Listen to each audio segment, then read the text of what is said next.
May bata sa isang kwento. Ang pangalan ng batang ito ay Guido.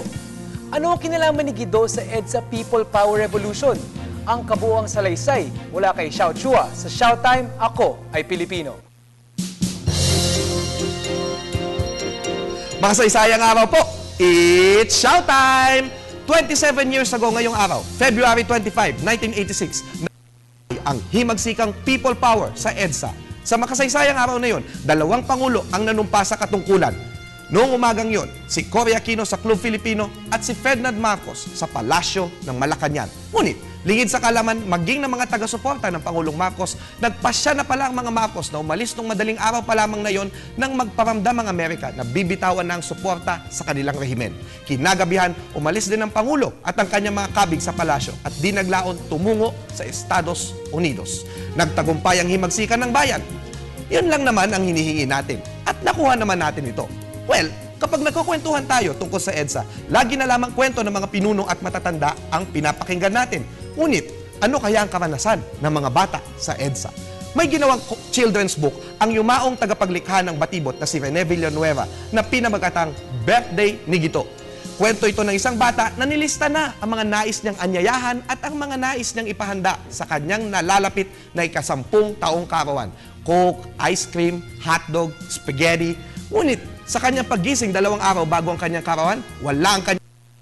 Tinanong niya ang kanilang kasambahay kung nasaan ang mga ito at kailangan pang ihanda ang mga imbitasyon. Sabi ng kasambahay, tumungo sa EDSA dahil nagsimula na ang himagsikan. Dahil sa pagod ng kanyang mga magulang pag-uwi ng mga ito mula sa exciting na nangyari sa EDSA, hindi na niya nabanggit pa ang party. Nalungkot si Guido. Nawalan pa ng pasok ng February 24 kaya hindi na niya naimbita ang kanyang mga kaklase. Nagkaroon ng pag-asa si Guido nang mabalitaan na si Marcos ay umalis na. Magkakaparty na siya bukas. Ngunit, mali pala ang balita. Hindi pa uuwi ang nanay at tatay niya. Naging miserable si Guido. Ngunit, kinabukasan, ipinangako ni tatay kay Guido, bibigyan kita ng pinakamalaking birthday party sa buong mundo. Dinala siya ng kanyang mga magulang sa EDSA at namigay siya ng pagkain sa mga tao doon at binili pa siya ng birthday cake na kanyang hinipan sa gitna ng People Power. Akalaing katang-isip ang kwentong ito, ngunit batay pala ito sa totoong kwento ni Guido Santos. Ang larawan ng kanyang birthday party na pinakamalaki sa buong mundo ay nasama pa sa sikat na aklat na People Power, the Philippine Revolution of 1986. Kamakailan lamang kinapanayam si Guido pagbabalik tanaw sa kanyang kakaibang karanasan at sa mga aral nito. Bilang bata, gusto ko may mga clown, may mga balon, ang dami kong bisita. Ang EDSA, naging isang malaking pamilya. Ramdam mo na yung katabi mo, hindi mo kilala, pero maaakbayan mo. Nararamdaman mong kapatid mo, ang kapwa mo Pilipino. Mahirap ang pinagdadaanan ng karamihan sa atin ngayon, pero huwag nating patayin ang pag-asa. Happy birthday, Kuya Guido! Happy birthday rin, bayan! Sa ating lahat, ang EDSA ay hindi lamang isang katapusan ng mahabang pakikibaka sa kadiliman.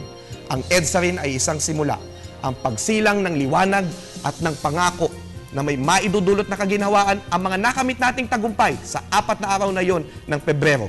Isang simulain na hindi pa nagtatapos at dapat pa nating ituloy. Ako po si Xiao Chua, para sa Telebisyon ng Bayan. And that was Shout.